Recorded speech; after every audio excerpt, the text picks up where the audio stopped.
Halloween, everybody! I dressed up as a... Didn't have to try too hard. Kidding!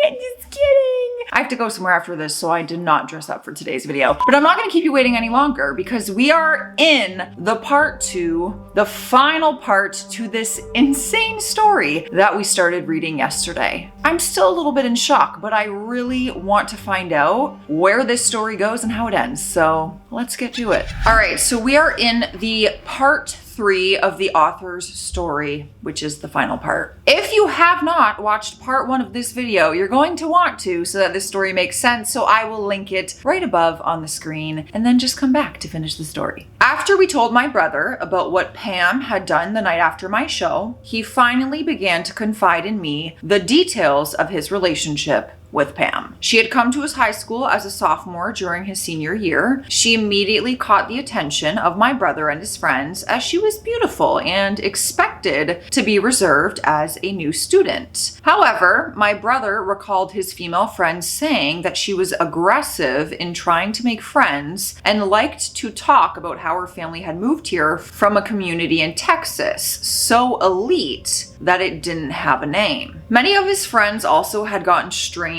vibes from her and pinned her as a weird, snobby girl right away. My brother met her again a few years later when she came into where he was working at the time and said how she seemed to be more mature, vastly. He took her on a date and almost immediately she wanted to officiate their relationship. He thought it was a bit forward, but didn't hesitate because she impressed him with her elegant way of speaking, kind words, and her pretty face. However, he noticed red flags only a few weeks into their relationship. Pam was very insecure, constantly asking my brother if he still had feelings for her, if he was angry with her, and if he thought that she was attractive enough.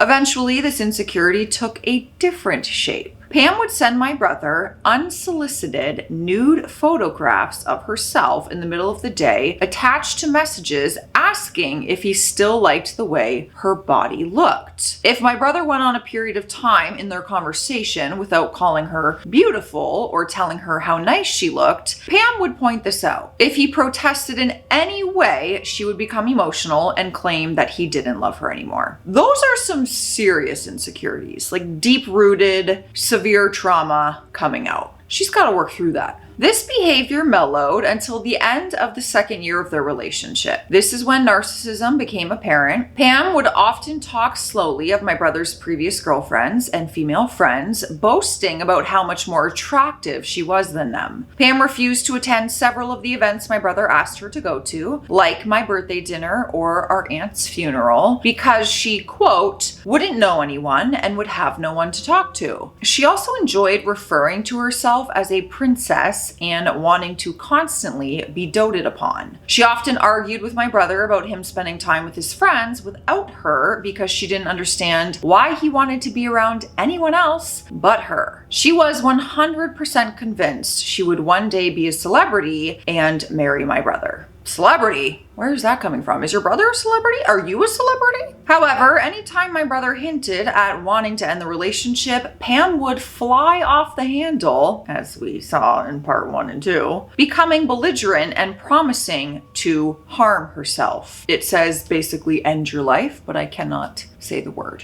My brother was trapped by the fear of her harming herself. He'd often thought that she was simply bluffing and wouldn't actually do anything, but one day he discovered several bottles of prescription pills in Pam's home. He asked her about them and she told him that they were antidepressants that were prescribed to her after the passing of her brother. A brother who he later found out never existed. Pam seems to be a pathological liar, where you create a reality within lies and then you genuinely believe those lies are your reality. That also can come from like mental health issues though, as well. And I think it's safe to say she's not well and she needs some help.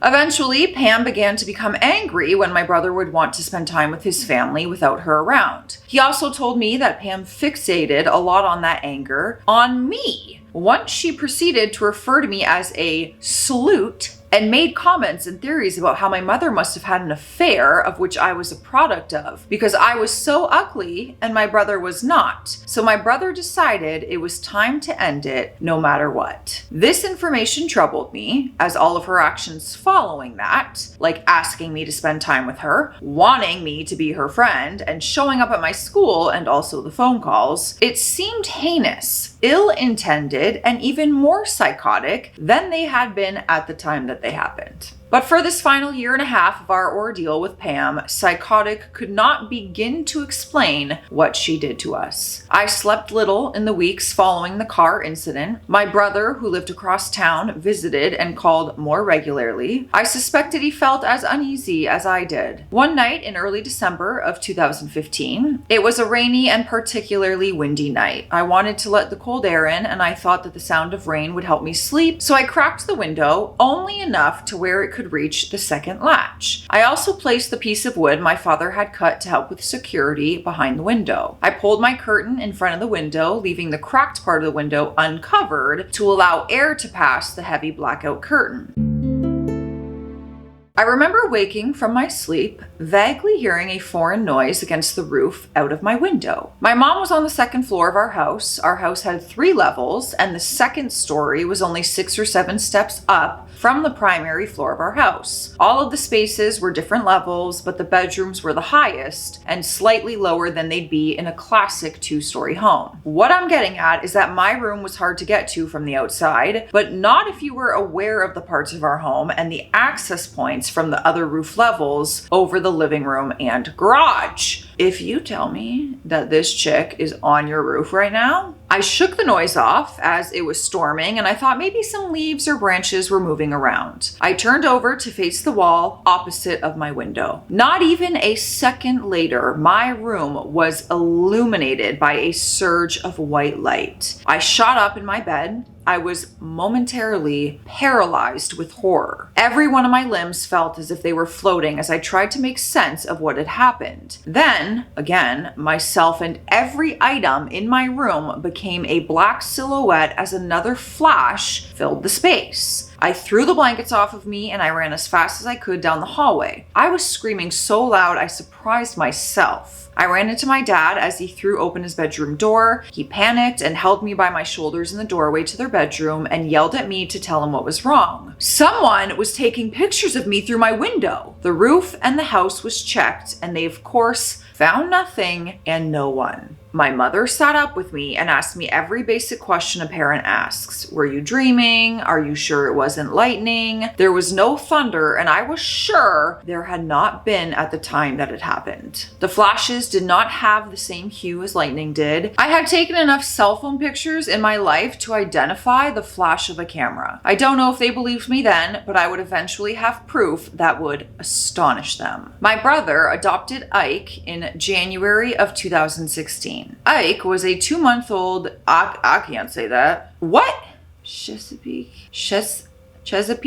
Bay Retriever? Okay. A retriever with 1 gold eye and 1 green eye. He had a very distinct white marking on his chest that looked like an hourglass and a white sock on his front left paw. Ike was the love of my brother's life, aside from his new fiancée, Kara. Ike would end our torture just 3 months later. The holidays and my brother's engagement to Kara, who was amazing, beautiful, and whose family we had known our whole lives, had lifted my family's spirits immensely. My brother was starting his family, almost done with the police academy, and seemed untouchable by any memory of Pam. We felt optimistic for the first time in a long time. Pam hadn't been around, to our knowledge, in several weeks, and all was normal and things were looking up. But that again didn't last. We are gonna hop on a quick hydration station before I continue. So grab your beverage. It's Halloween, so you might be treating yourself today. But, you know, take an extra sip of water because we're probably gonna eat a lot of chocolate and candy, you know? Cheers. I have a very important question, and that will determine our relationship moving forward. What is the best Gatorade flavor? There's really only one right answer, but you know what? My right answer, nobody else in this world agrees with. Everyone in person that I've ever had this conversation with thinks the one I choose is the worst one of all. So my top one, all right, let's all choose our top and our worst. My top is orange. Best Gatorade, hands down, of all time. Least is the yellow. Let me know what you guys think. I'm only thinking of this right now because I'm drinking an orange Gatorade because they're so good. Let me know. What do you think is the best Gatorade flavor and the worst? Everyone else says blue or red is the best. And blue is really good. Blue might be second for me. Anyways, let me know. A month or so after bringing him home, after letting him into the backyard for a few minutes by himself, Kara told us that Ike had escaped from the yard. She panicked and ran around the neighborhood looking for him. She got in her car, called me upset, and drove around the block looking for him. She picked me up and I helped her look in the creek area behind where my brother's house was. We couldn't find him. However, when we arrived back at my brother's house, Ike was sitting on the front porch. We were relieved as he was unharmed and seemed to be as happy as ever, despite missing his collar. I helped Kara check the yard for ways that he could have gotten out. We both decided he must have shimmied through the small gap in the gate on the side yard. I couldn't help being confused to find no grass or burrs in his fur. We thought nothing of it. A few weeks later, both my brother and Kara were going on a weekend trip with some friends, and I offered to take care of Ike. They dropped him off on the Friday before the 3-day weekend. Ike was happy to play with our older lab, Des. The second night he was with us, I was out with friends, and my dad had let both the dogs into the yard. He sat in his chair in the living room watching a show with my mom. They say they remembered Des barking because he yelled for him to be quiet, but they assured the puppy was riling him up. A few minutes later, Des came to the door to be let in. He ran inside and barked at my dad. My dad was confused as our dog was not a regular barker. He called for Ike, but he didn't come. My dad went out and looked around in the bushes and still did not find him. He became concerned and hurried into the house to get a light. He checked the swimming pool and still did not find him. My mother joined him and they both scoured the large yard but did not find him. When I got home, they had just finished searching the front and side yards. I told them that he had escaped once before, so we decided to take the car to look for him. As we drove around yelling for him, attracting the help of a few neighbors, I thought how strange it was that such a well-behaved puppy had suddenly become a master escape artist in the past 3 or so weeks. Our yard had seen 3 or so dogs grow up in it, some younger and some smaller than Ike, and we had never had that problem. The fences were high and well built, and my dad had replaced the ones on the side of the house just a few summers ago. We did not find him. I hoped that he would return that night, like he did last time, but he didn't. This girl has him. She stole the dog. She took the collar first, stole the dog, took the collar maybe to get a home address. I informed my brother on Sunday and proceeded to look all day in surrounding areas, the pound, shelter, vet clinics, and even looked in the side road for bodies. We found nothing. My brother was heartbroken. I helped him make flyers to post in our neighborhood and also his. A couple weeks passed and we heard nothing. My dad was doing yard work in mid-February. He came in after a few hours and he set something on the kitchen table. What's that? I knit my brow as I saw it. It's Ike's collar. It was in the front yard. I almost hit it with the mower. You'll have to take it to your brother. It was Ike's collar, his first collar, not the one he had been wearing the night he went missing from our yard. It was his puppy collar, which he had lost the day he got out of the yard at my brother's house. Is she tormenting them? I called Kara and I asked her if she had found it, and she said they hadn't and bought him a new one. That is when it clicked. Someone had stolen my brother's dog, not once, but twice. I told my brother, Kara, and my parents my theory, and it was not a difficult one for them to understand.